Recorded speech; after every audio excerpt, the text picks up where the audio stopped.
Prezados ouvintes, muito boa tarde na paz do Senhor Jesus Cristo. Estou mais uma vez aqui para falar sobre a criação, sobre a nossa vida com Deus, a criação de Deus. Antes que esse mundo houvesse, não há ciência que possa descrever como era. Era uma solidão, não tinha nada. Só a Bíblia nos fala que o Espírito de Deus pairava sobre a face das águas e havia trevas na face do abismo. E Deus, no primeiro dia, Ele criou os céus, o firmamento, o seu trono. E houve tarde e manhã, esse foi o primeiro dia.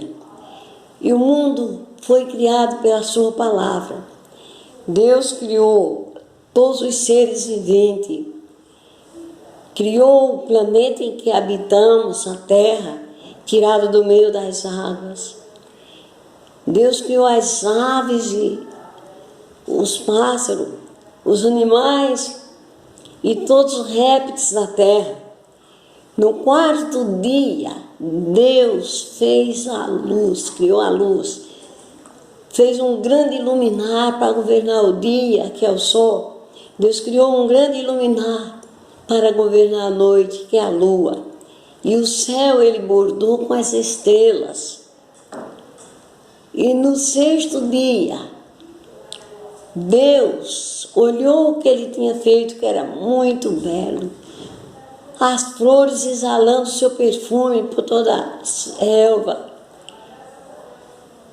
Deus viu que era bom, agora tinha que haver um ser vivo que tomasse conta de um grande e lindo jardim, o Jardim do Éden, que ele tinha plantado. E Deus pegou um bolo de barro, fez um homem de barro, soprando nas suas narinas, nos fala a Bíblia, esse homem passou a ser alma vivente.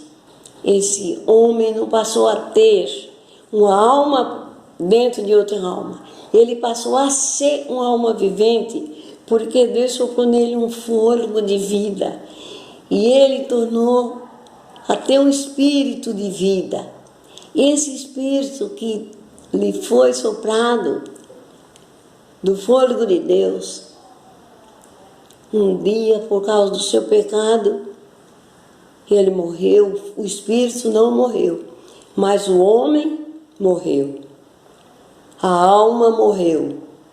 E o espírito tornou a Deus que o deu. Assim somos nós. Somos descendentes de Adão. Somos alma vivente.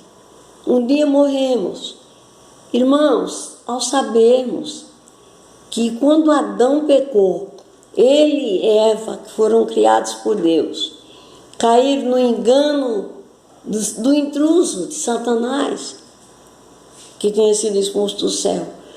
O homem caiu no engano dele, aí pecou. O pecado gerou a morte, e a morte passou a todos nós.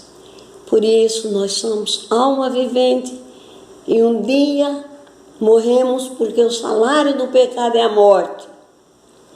Mas o dom gratuito de Deus é a vida eterna em Cristo Jesus.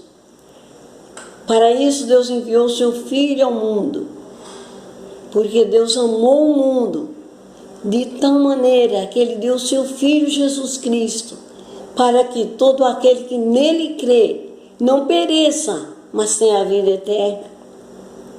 São João 3,16 nos fala a Bíblia. Mas o que fazemos nesse mundo, irmão, se não a pecar? Nós vivemos uma vida pecaminosa. Todos pecaram. E quem diz que não é pecador é mentiroso.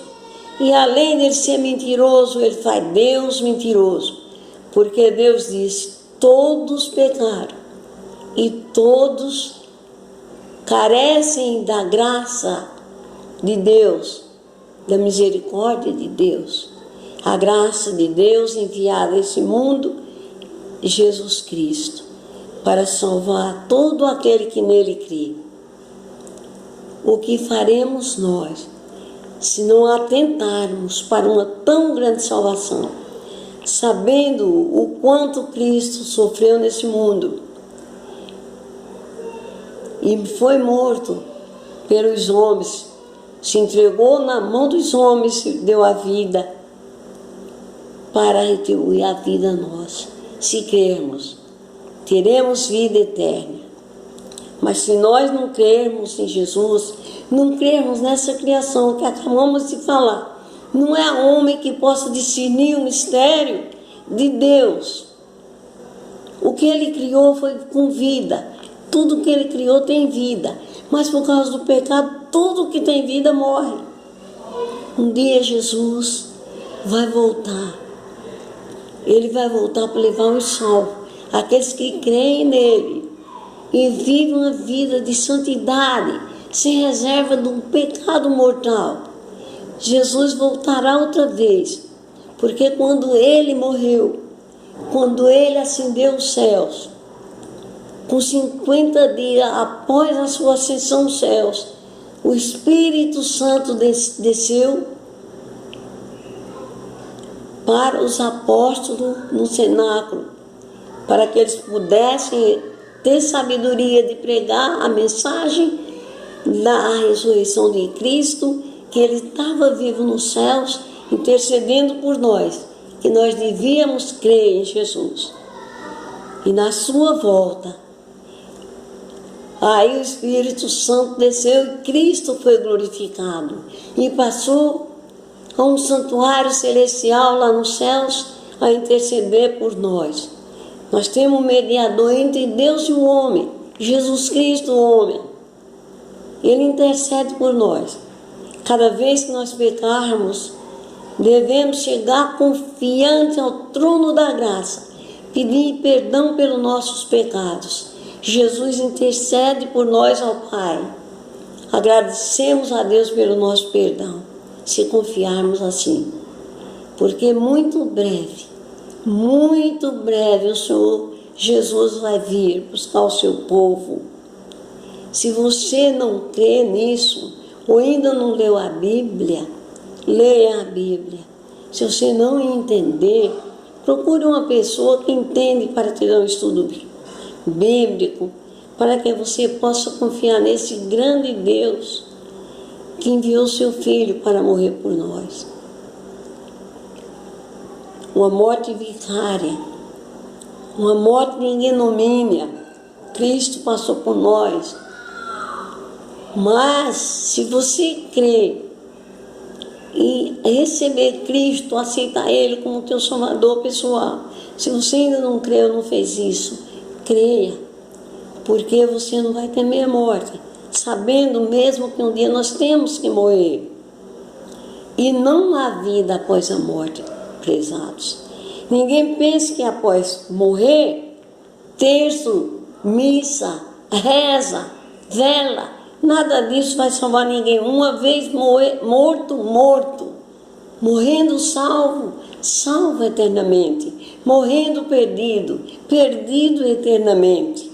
Após a morte, não há mais esperança de vida para quem não tem Cristo Jesus. Não tem mais esperança de vida, de salvação. Está perdido eternamente. Portanto, quando se fala da Bíblia, de Jesus, aceite. Não há outro meio de salvação a não ser Jesus Cristo. E você que é cristão, procura viver uma vida de acordo com a vontade de Deus, de acordo com o que Jesus ensinou, de acordo com o que está escrito na Bíblia.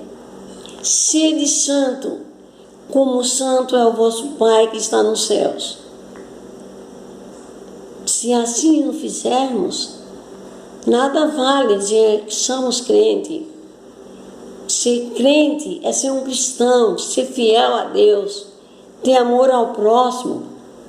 Assim como Deus nos amou, quer que nós também amamos o nosso semelhante. Prezados irmãos, nós estamos vendo o mundo trancado. Não há saída para ninguém, nem mesmo dentro das igrejas. Então, uma situação que o homem não houve ciência ainda que pudesse discernir esse vírus que está no mundo. Mas Deus sabe todas as coisas. E Ele sabe o dia de dar um basta em tudo isso. Só Deus, mais ninguém. O homem, com toda a sua ciência, com toda a sua sabedoria, ele não conseguiu ainda discernir o jeito de dar um cabo a esse vírus. É morrendo milhões e milhões de pessoas. E os que estão livres disso ainda, com medo. O povo está com medo. Quando o pecado entrou no mundo, entrou o medo. Porque antes de Adão pecar, ele não tinha medo de nada. Mas na hora que ele pecou, ele ficou nu da graça de Deus. Ele se escondeu. Quando Deus chamou, ele disse: eu ouvi a tua voz soar no meio do jardim e tive medo e me escondi. Então, os homens hoje estão com medo. Todo mundo está mascarado, com medo. Com medo desse vírus. Então, por que não se voltar para Deus? A luz do mundo. Nós falamos que no quarto dia, que Deus, da criação de Deus, foi o dia que Ele criou a luz criando a luz. Deus é luz e Deus fez a luz para iluminar o mundo. Mas quando o Cristo vier aqui pela primeira vez para buscar os salvos, e esse mundo terá fim, Jesus entra nos céus com os salvos, o sol vai se pôr pela última vez e vai ficar trevas, esse mundo vai ficar um caos. Os ímpios que não tiverem salvo morrerão. A Bíblia diz que eles morrerão pelo sopro da boca de Deus. Aqui só vai ficar Satanás e os seus anjos numa prisão, passando uma férias de 1000 anos, porque eles não têm a quem tentar. E quando Jesus voltar pela segunda vez, para estabelecer o seu reino, o 5º reino, nessa terra, aí então os ímpios ressuscitarão para serem destruídos. Não queira ficar desse lado. Só existe 2 caminhos: ou a vida ou a morte eterna, ou a salvação ou a perdição. Procure seguir o caminho estreito. Esse nos leva à vida eterna, porque o caminho largo leva à perdição, e são muitos que andam por ele. Eu gostaria que, se você, ouvinte, estivesse ouvindo essa palavra que eu vos estou falando, eu não, mas pela graça do Espírito Santo de Deus, pensasse nisso, de aceitar Cristo como teu Salvador, para viver uma vida eterna com Cristo, no fim desse mundo, quando Cristo voltar e destruir tudo que existe, e criar novos céus e nova terra, aonde o qual habita a justiça. Esse é o meu desejo e a minha oração para todos. Amém.